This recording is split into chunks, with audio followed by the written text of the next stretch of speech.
आप सभी को सबसे पहले तो राधे राधे, जय श्री राम, जय बागेश्वर धाम। तो काफ़ी लोगों के मैसेज आ रहे थे, जो धाम की जो वीडियो बनाई थी, ब्लॉग बनाया था, उसमें काफ़ी सारे कमेंट आ रहे थे कि दीदी अर्जी कैसे लगाएं, नारियल कैसा बांधें, टोकन कैसे मिलता है। तो सभी चीज़ों का आंसर आपको इस वीडियो में मिल जाएगा। और सभी भक्तों से निवेदन ये है कि अर्जी कैसे लगती है और टोकन कैसे मिलते हैं, इसकी पूरी डिटेल्स इस वीडियो के अंदर रहेगी, तो वीडियो लास्ट तक देखें। और अगर चैनल पे आप नए हो तो प्लीज़ चैनल को सब्सक्राइब कर लेना। तो धाम से रिलेटिव आपको जो धाम से संबंधित सूचना जानकारी आपको मिलती रहेगी और समय समय पर आपको धाम के दर्शन भी करवाएंगे और वीडियो भी बनाते रहेंगे आपके लिए। सबसे पहले जो कमेंट आया था, मैथ ट्रैक बाय मीका आया था। तो इन्होंने कमेंट किया था, बहना बागेश्वर धाम जब आप गए थे तो कितना खर्च हुआ और वहाँ रुकने की क्या सुविधा है और कहाँ कहाँ बेस्ट है, अगर आप बताना चाहो तो प्लीज़, क्योंकि हमें भी जाना है और हमारा 5 साल का बेटा है, इसलिए ज़्यादा सोच रहे थे। बट आपका बेटा तो इतना छोटा है, आप जा सकते हो तो हम भी जा ही सकते हैं। उन्होंने बहुत अच्छा क्वेश्चन पूछा है, तो उसके बारे में मैं बताना चाहूँगी। खर्च हमारा भोपाल से छतरपुर तक हुआ था, ठीक है। 2 दिन का था हमारा। 2 दिन का हमारा आना जाना रहना खाना जो भी हुआ था, तो जहाँ से 1500 रुपये के अंदर अंदर पूरा काम हो गया था हमारा। और रही रहने की बात, तो रहने की सुविधा बहुत अच्छी है वहाँ पर।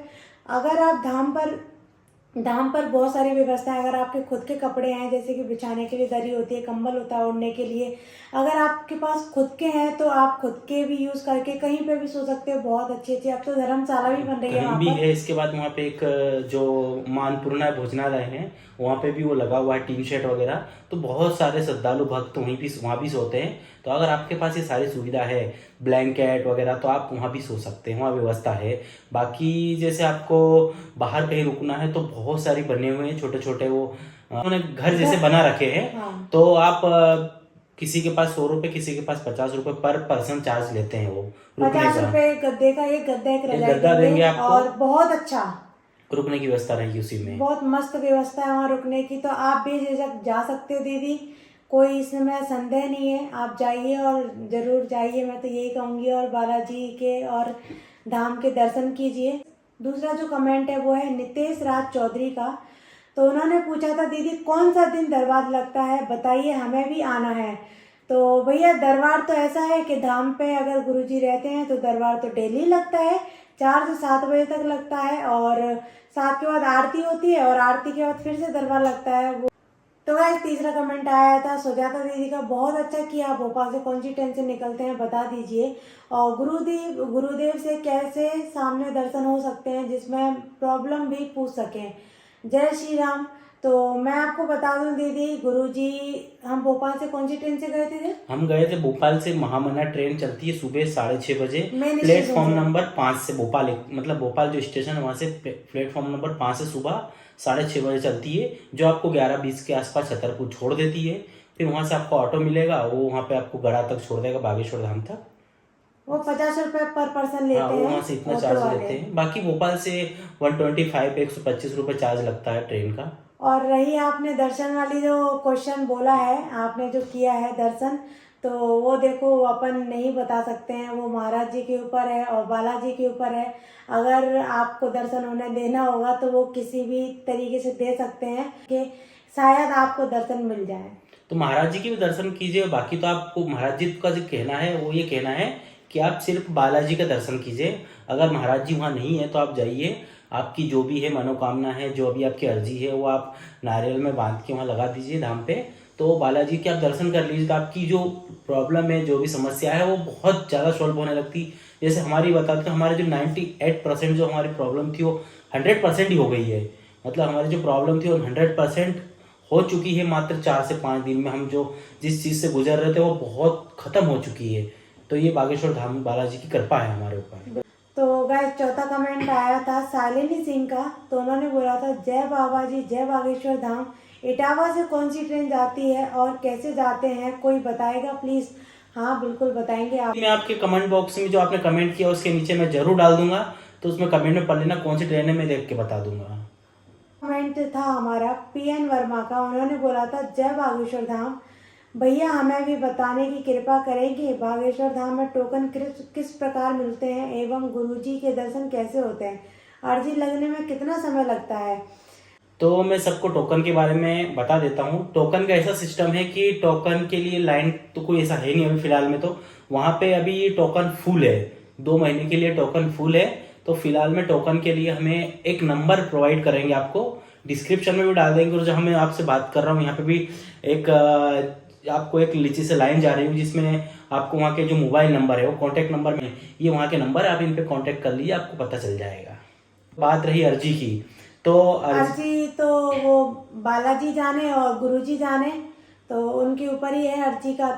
तो 6वां कमेंट आया था सोनम का, तो उन्होंने पूछा था क्या हमको जाना चाहिए? मैं भी दिल्ली में रहती हूँ और वहाँ जाना चाहती हूँ, है नंबर नहीं आया तो। सिस्टर मैं आपको बोल देता हूँ, आपको बागेश्वर धाम जाना चाहिए। और प्रॉब्लम बात यह है कि आप ये सोच रहे कि हमारा नंबर नहीं आया तो दीदी नंबर तो ऐसा कुछ नहीं है कि नंबर आए या नहीं आए। वो तो ऐसा है कि जैसे हम भी गए थे तो हम लाइन बैठे थे, हमारा किसी का नाम नहीं आया। जो उनको लग रहा था कि ये प्रॉब्लम में है, तो कुछ लोगों को उन्होंने बिना टोकन वाले को भी बाहर से बुलाया था। तो आप उनका कहने का मतलब ये महाराज जी का, तो आप बालाजी के दर्शन कीजिए, धाम जाइए और वहाँ पे अर्जी लगाइए, तो आपकी जो समस्या है उसका समाधान वहाँ से होगा। ऐसा नहीं कि आप महाराज जी के दर्शन करो। महाराज जी का कहना ये है कि आप महाराज जी के दर्शन भी ना करोगे, अगर नहीं हो पा रहे हैं परेशान मत हो, उनका कहने का मतलब ये है। तो आप बाई चांस वहाँ, अभी तो महाराज जी शायद वहीं पे हैं, तो आप जा सकते हो, दर्शन महाराज जी के भी हो जाएंगे आपको, और बालाजी के भी दर्शन कीजिए और सन्यासी बाबा के भी दर्शन कीजिए, तो आपकी समस्या सॉल्व हो जाएगी, ये मुझे इतनी उम्मीद है। तो आप डरिए नहीं और आप जाइए धाम और दर्शन कीजिए, मैं तो आपसे यही कहूँगी। तो आप बेफिक्र होके जाइए, कोई डरने वाली बात नहीं है इसमें।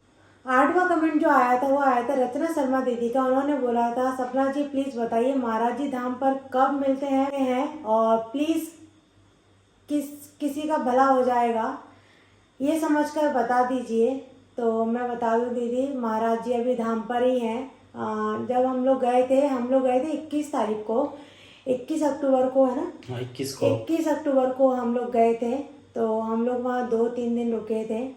तो महाराज जी जब भी वहीं पर थे और शायद अभी भी महाराज जी वहीं पर हैं, तो आप जा सकते हो। महाराज जी की जो अगली जो कथा है, मतलब जो भी उनके आगे जो कथा होने वाली श्री राम कथा, तो वो है दंदुरवा सरकार भिंड के पास में है। तो अगर भिंड के आसपास से कोई हो तो वहाँ जा सकते हो। तो वहाँ 14 नवंबर से लेके 18 नवंबर तक वहाँ पे दरबार भी लगना है और कथा भी होनी है। तो अगर आप लोग वहाँ भी जाना चाहते हो वहाँ भी जा सकते हो। अगला कमेंट है वो है हमारी सुनीता दीदी का। तो उन्होंने पूछा है मुझे भी जाना है दी मम्मी जी को लेके, कैसा है वहाँ रहन सहन व्यवस्था? दीदी आप बिल्कुल जाइएगा, मैं तो यही कहूँगी आपसे। और रहने की व्यवस्था बहुत अच्छी है। और अगर आप बाहर का नहीं खाना चाहते तो वहाँ दोनों टाइम भंडारा चलता है। आज से नहीं, जब से धाम 2 साल से ना जी, हाँ शायद 2 साल हो गए, 2 या 2.5 साल हो गए। तो वहाँ पर रेगुलर भंडारा दोनों टाइम होता है। सुबह शाम आपको भंडारा मिलेगा। सुबह का भंडारा रहता है शायद 12 बजे से 4 बजे तक, और शाम का भंडारा रहता है 8 से 10।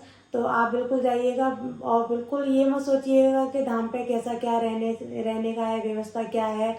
आप बेझिझक जाइएगा और दर्शन भी कीजिएगा। तो 10वां कमेंट है आयुषी दीदी का, आयुषी द्विवेदी। तो उन्होंने बोला था आपकी अर्जी कैसे लगी, आप इससे पहले भी धाम गए हैं, प्लीज़ बताइए। तो दीदी मैं आपको बता दूं, हम पहली बार धाम गए थे और हम इससे पहले धाम कभी नहीं गए, और गए बहुत अच्छा लगा हमें धाम जाकर। मतलब एक जन्नत होती ना, जन्नत मिल गई थी। और मेरी बहुत इच्छा थी कि मैं कब धाम जाऊं। मतलब डेली मेरा ये रहता था कि आज जाना है, कल जाना है, लेकिन फिर हम होके आ गए वहाँ पे, बहुत अच्छा लगा। तो आप भी जाइएगा। और अर्जी हमारी नहीं लगी थी, मतलब घर से जो नारियल बांधा था वो अर्जी हमारी स्वीकार हुई। और आपने जो कमेंट किया उसका मतलब ये है कि गुरुजी के यहाँ हमारी अर्जी लगी क्या? तो हाँ, गुरुजी ने समस्या जो थी, समस्या का समाधान बताया था हमें। जब भभूति वितरण होती है उस समय गुरुजी ने बोला था, और बाकी मतलब उन्होंने बुला के ऐसे अर्जी नहीं लगाई थी। तो आप भी जाइएगा, क्या पता आपकी अर्जी लग जाए।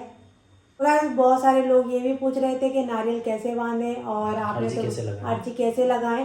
तो 1 लाल कपड़ा लेना है, नारियल लेना है, सूखा नारियल लेना है और जटा वाला नारियल लेना है। तो देखकर ही नारियल लेना, पानी वाला नारियल नहीं बनता है अर्जी में।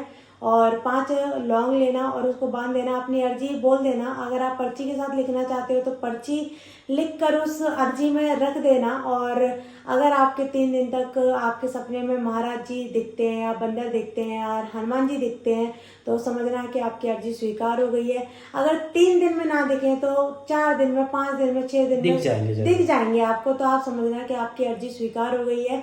तो आप सभी को आपके सवालों के जवाब मिल गए होंगे। उम्मीद करती हूँ कि आपको ये वीडियो अच्छी लगी होगी।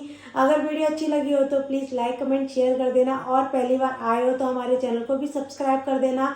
तो बहुत जल्दी हम धाम भी जाएंगे, फिर से जाएंगे धाम और आपको दर्शन भी करवाएंगे। तो तब तक के लिए आप सभी को जय बागेश्वर धाम, जय श्री राम। और टोकन नंबर के लिए अगर जानकारी चाहिए आपको, जो भी संपर्क करना है, तो मैं डिस्क्रिप्शन में नंबर डाल दूंगा, आप वहाँ पे संपर्क कर सकते हैं।